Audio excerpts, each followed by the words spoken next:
Okay, so I am right now within Teams, and I'm showing one of our Agile solutions directly within Teams, and that's really the current preferred mode of deployment for customers. It doesn't have to be, by the way. You see there that I have a tab here that just have the OnePlan solution on its own. So if you wanted to actually access it outside of Teams, you can do that. But in most cases, organizations are currently deploying within Teams in order to get, that greater collaboration within the solution. You can see that if you're a Teams user, Teams has the ability for you to put these tabs that actually incorporate, an entire set of applications that you might be using. So your process could actually begin, and I just want to highlight that OnePlan does support your ability to begin with ideation. So it's a common requirement organizations to manage ideation. In this case, we're simply using SharePoint Online to drive the creation of those ideas, and then the promotion of those ideas to OnePlan. So, and again, it's just within this within this configuration, because there's multiple ways of actually achieving this requirement. But just to highlight the capability, we have the form that allows you to capture your lean business case, or really, the first set of data points that you would need on an epic within your funnel stage. These are all going to go to funnel. Within your funnel process state, really, there's no limitation in terms of how many you can have. We do want to manage the aging, though, to make sure that we don't have items there that have been sitting and not attended. The capability is really to convert them to a program or an epic. It could be to a feature too. And there's ways of doing this within OnePlan also, but if you wanted to just have an idea hopper or within SharePoint, that is available, and you can see that we've placed it directly within OnePlan. I'm going to close here just so that you can see that here we can just put their immediate states before we move it to OnePlan directly. I will go here to Portfolio.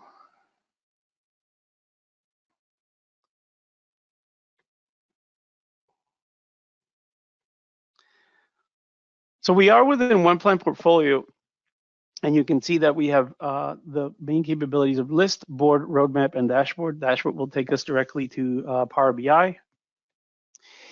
We have some controls within our list views. In fact, every one of the view areas has controls. And in the very beginning of the presentation, I showed that the planning hierarchy can reflect exactly what you want to show. So in this case, and it's just for effect, by the way, because we have the ability to limit the view of the hierarchy for a specific area. In this case, we're just showing the lean portfolio management hierarchy directly within OnePlan Portfolio. In this case, I'm a little bit too towards the adaptive, because I have projects shown here. I have another solution that I'll show in a second that doesn't have project inserted there, but what that means is that I am actually managing waterfall projects, and I'm inserting them at the same level of the epic. It doesn't have to be that way. I just wanted to mention we have the flexibility to accommodate, wherever you think that waterfall project needs to be. So, in this case, it's at the same level as an epic. I show portfolio, and in every one of the hierarchy areas has what's called a plan detail. And this is really important because in this case, we're actually showing the portfolio canvas. So part of SAFe is really having a number of different artifacts to reflect all the levels within the SAFe framework. So in this case, we have the portfolio canvas, and you can see that we can define the value proposition, anything that you want to define as metadata for the canvas is shown here. Any key inputs. So again, this is straight out of the framework, and we can have what I call associated items. So within the hierarchy, what is Cloud and Mobile First related to? So in this case, it's related to the Fabricam value stream, and the Fabricam value stream will go there in a second. But that actually also has, and we can actually go from here directly, has its own canvas. So at this case, this is the development value stream canvas. So I'll highlight that because the hierarchy is not just planning elements and plan types. It actually allows you to define metadata. It allows you to define a specific process. It allows you to define a specific planning element. So in this case, I have details and financials at the value stream level. So I could be actually putting together, what is my portfolio funding for this FabricCam value stream. All of these can be driven by workflow also, if you want to. In this case, they're simply, stating the state of the value stream. But you can see here that we have the development value stream canvas. What are the solution trains that are actually comprised? What are the arts that are comprising? And then what are the epics? So now we're getting to the epics. So within the value stream that we're supporting, our arts are defined, and what are the epics that we have been created. So here's where we get into literally the lean portfolio management, the essence of lean portfolio management, defining epics by value stream that we will then be able to prioritize. Before I move away, I want to go to financials just so you see that our financial planner is fairly sophisticated in terms of what it provides. And again, I'm at the value stream level. I even haven't gotten to the epic level. So if you're interested in getting to this level of detail when you're doing portfolio planning, you can do so. And you can see that at the value stream level, we're defining for FabricCam budget, forecast, actual. You can actually go further if you need to, comparisons, date ranges, depending on what time frame you're looking at. Typically we're looking at program increment in quarters, so you can actually summarize that as needed. We have fiscal periods also needed, and you can do comparisons depending on what you want to show. All the subsidiary information, it could be rolling up from all of the epics and the epic states and the epic budgets. So here, we're showing a way to reflect that.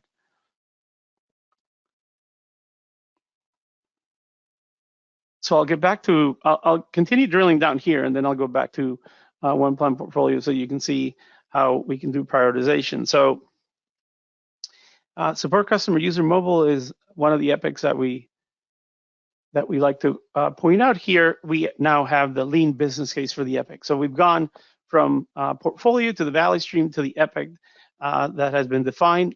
Again, another plan detail page that allows me to capture as much or as little as I want for that specific item. In this case, we do have to take the epic through its process state of funnel in the Kanban review, where you are starting to develop your epic hypothesis statement, the metrics behind it. The lean business case gets completed in analyzing before I take it to backlog implementing and done. You can change these, by the way. We are simply reflecting the process states of the lean portfolio Kanban. You can see here that we have all of the relevant metadata of where the epic is being done, what is it supporting, who is the agile release train that's actually delivering this. The teams will be within the art, so you actually have the ability to define the art itself and its status. So you can actually come in and actually define the status of the epic. That could be through calculated fields, formula-based fields, or it can be manual, as you can see here. Whoever the epic owner is can come in and actually define the status of the epic. In terms of the lean business case, again, as narrow or as broad as you want it. Here you can see, we put some narrative information just to show a sample. In terms of prioritization, the calculation of WSJF is done here. So, if the cost of delay is lower or higher, then our corresponding value is going to change for the WSJF. And this will be used, so my values change and the values are going to be used then to do prioritization later. So the primary criteria for doing prioritization is WSJF. Doesn't have to be, by the way. We could use other criteria. We just want to make sure that we focus on leading indicators rather than lagging indicators. Schedule and start has more to do when the epic is going to begin based on when the features are going to get into the program, and you can have those dates updated based on that. In terms of epic budget, you can see that we have a financial plan here. So you could get into defining those directly within financials. I'll show that in a second. And then And this is really exciting because we can actually see, okay, what makes up my epic? So my epic is made up of features, and the features, by the way, some might be actually backlog items that haven't been considered. So, but here, these are features that are actually active, and you can see some are proposed, and we can see where we're going to be when they are going to be delivered, and the wisdom value based on the calculation that I showed below, and what are the teams. So these are the features that are part of this specific epic. So I could keep drilling down, but I'm going to stop here so that we can go back up to portfolio, and also highlight that at the epic, and this is really where it's most important if we want to actually roll up to the value stream and portfolio, is we have financials, just like I showed earlier, and I could be looking at them, as I said, and in terms of a quarter,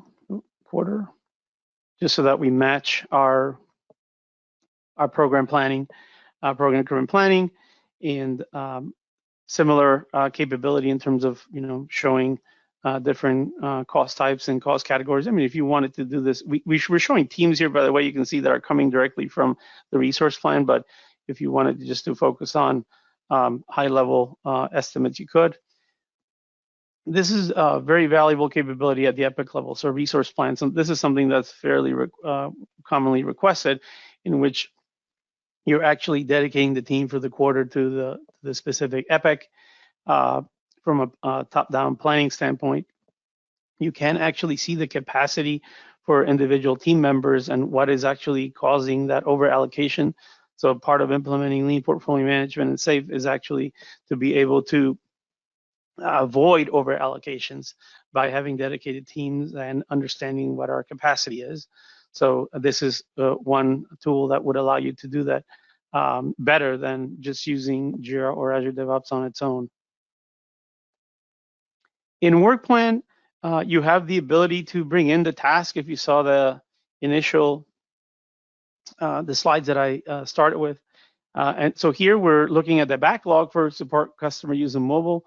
We're actually using, in this case, Azure DevOps. So we've connected Azure DevOps, and we're bringing in that item directly from Azure DevOps and all of its tasks. So you can see that the actual features in this case are being brought in, and tasks you can configure this specifically to show work. So in this case, we're bringing in the epic. The epic has its feature and task, and you can see here everything that belongs to it. And if I actually wanted to, within WorkPlan, we have a board. So not that, this is not a replacement in any way for Azure DevOps or Jira or Rally or any of the other tools. But if you did want to use it, if a team actually did want to go down to the level and use the board for planning, you could do this. So it's an active board. So if you wanted to actually start planning features at the epic level for the teams, you could do that. So I just want to highlight that it is a capability the tool has. Although in most cases where, if you recall my earlier diagram, feature stories and tasks are going to be done directly within the team planning tools. You can actually generate status reports that are submitted and snapshot it over time. So another nice capability that the tool has, you can submit it to a reviewer, and any of the data that's within my details page can be placed within this. This can also be exported, as you can see, to different formats. So it's a very easy way of providing stakeholders with a business owner, program owner, RTE, the status of an epic and its impact on the program. And there's also, in addition to that, reports within Power BI. So I'll just click in directly through it, so you can see that there are. This is also a very common requested capability in terms of having a report, one-pager report for the epic. So here's the epic one-pager. and it's basically drawing all the data from OnePlan. You can see that the content pack can actually have additional reporting on that epic, but in this case, this is one that's mostly requested. So I've taken you through elements of the hierarchy, and in this case, we focus on cloud and mobile first as a portfolio. The value stream was Fabricam. My epic was support customer using mobile, and the features were listed, which are coming from my team planning tool. You can see here that the source system is also shown, and also the fact that I might have a Microsoft team that's actually delivering that epic. So I can create a specific teams for that epic. In this case, again, because the hierarchy had projects, you can see that I have a project for the web, which is Microsoft's new project experience, as well as a desktop project from Project Professional.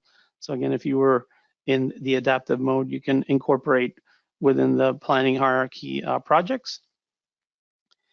We go to we will go now to lean portfolio prioritization. So if you've gone through and defined your epics as they're coming in and on a quarterly basis, most likely you could be doing it on a monthly basis, but most likely on a quarterly basis for PI planning, you will be determining which shift and then which ones need to be perhaps moved up in priority in order for get them to execution. You can see that their state is shown here, and OnePlan is a modern reactive app, which means that we can change states directly in here as we're doing the analysis.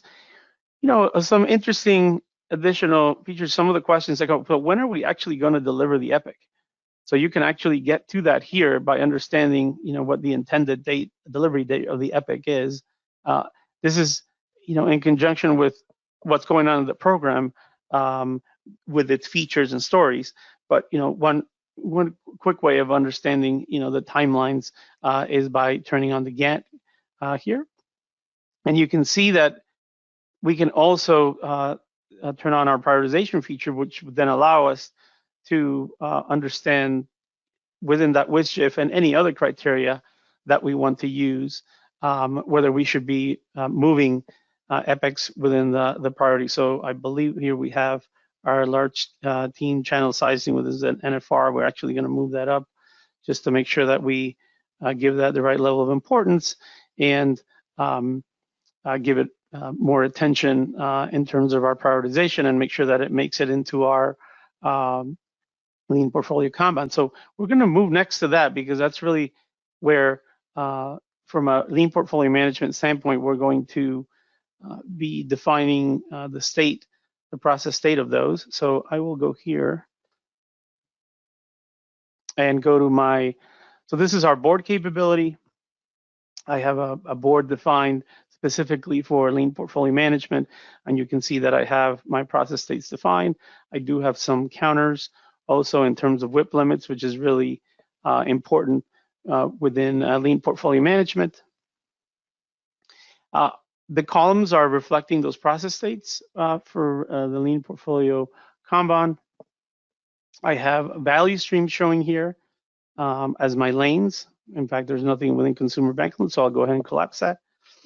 You can see that I have data showing within the cards themselves, which I can also define. The color is the status, but it could be changed to any specific indicator that you want. One common change is, can we actually talk about the epic budget? And by process state, are we exceeding the epic budget? And you could actually go in and define limits or constraints within it in order to make sure that you're meeting them. So I'll go ahead and within funnel, it's not that big of a problem because we can have as much as we want within review. I'm just going to go at any particular time.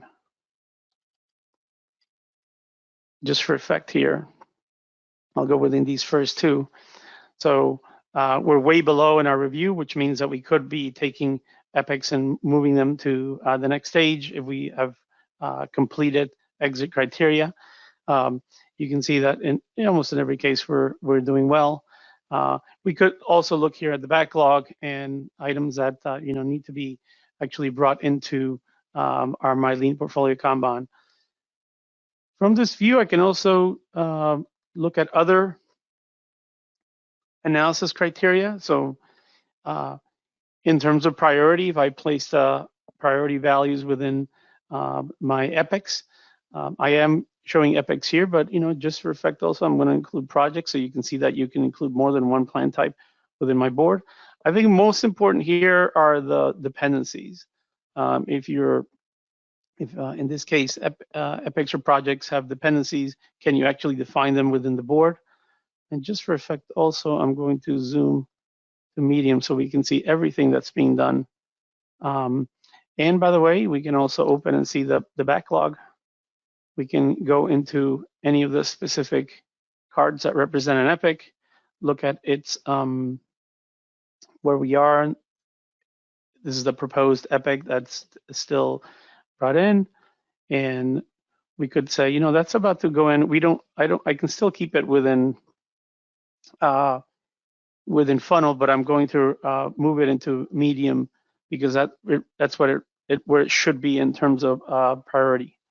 So I can do that also. And then I can go and that can throw a notification, and someone can come in and then begin doing analysis on it based on that priority. So that's for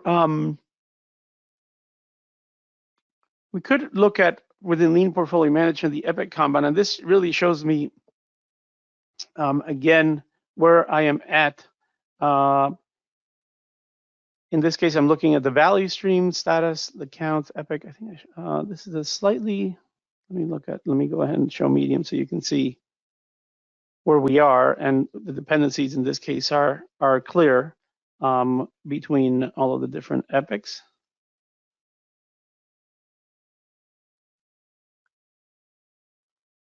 So I'm going to move to the next level. So the next level would be PI planning. So here we have our 4 program increments, and I could be looking at features. I'm going to look at features in this case. Oop, and I don't think there's another view for that. So apologies for that. Let me go board by PI. Because this is really where it comes together, and this is a capability that you need to have for Lean Portfolio Management. So we have broken down our epics into features.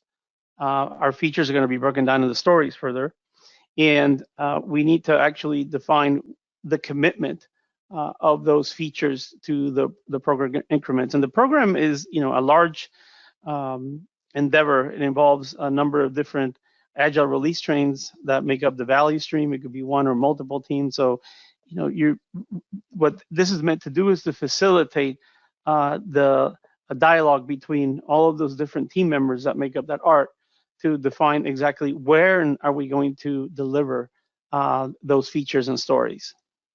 So in this case, I could go directly into it. This one is active. It's actually status red. Why is it red? And are there any specific stories that are at risk of not being delivered during the sprints of the program increment? So I can do that directly here, and I can also look on my backlog and define if something is actually ready to be moved into a specific increment. So this one I could go and say, you know what, we're going to do this one within PI number 2. We usually only look at the current PI, and PI roadmap is really 2 future PIs, so I can close my PI 4 and just focus on current execution and my future PIs. So this is at the program level. Now within our list, we also have our PI summary, which is very valuable, because what you're trying to do is, again, once you've defined those epics and you've broken them down to the features within our team planning tools, how are we going to commit those teams to deliver, and what is the value that's going to be delivered? So this is a nice, easy way of sequencing and understanding how we're going to deliver our features within the program increment. So I will close by, again, going to our reporting, just because that's another critical benefit from using OnePlan. So OnePlan leverages Power BI and the Power Platform. Power Platform meaning Power Automate for workflows. If you're interested in having the solution within Power Apps, that is also available. But the reporting is key. It's something that drives consolidating all the information from your team planning tool and bringing it together within OnePlan and driving that lean portfolio management. It can start, and really what we're trying to drive is lean metrics and understanding what the velocity is. When we've done our WSJF calculation, you can see here that we can get to understanding exactly what is the budget and the value that we are going to be delivering for a specific epic, and then make decisions from there in terms of our prioritization. You can see that we are here focusing actually on our operational value streams and what business units are actually contributing or being impacted by the strategic themes. So you can do that also. I will go and move into strategy. Again, the prioritization scores that we have used that you could be using, and also combined with WSJF, give you an idea of where you are, what every one of those epics is. Summary roll-ups are critical. And within our strategic portfolio management solution, there's even more capability for tying this together to OKRs. But in this case, from a financial standpoint, you can actually put a value on your strategic themes and your level of investment into every one of them. You can see that below we have the content pack actually shows a variety of reports. Just for time's sake, I'm not going to get into every one of them. I recommend that we make contact if you want to go deeper into one of these, any of these, or any part of the solution, so that we can actually address your specific requirement for lean portfolio management.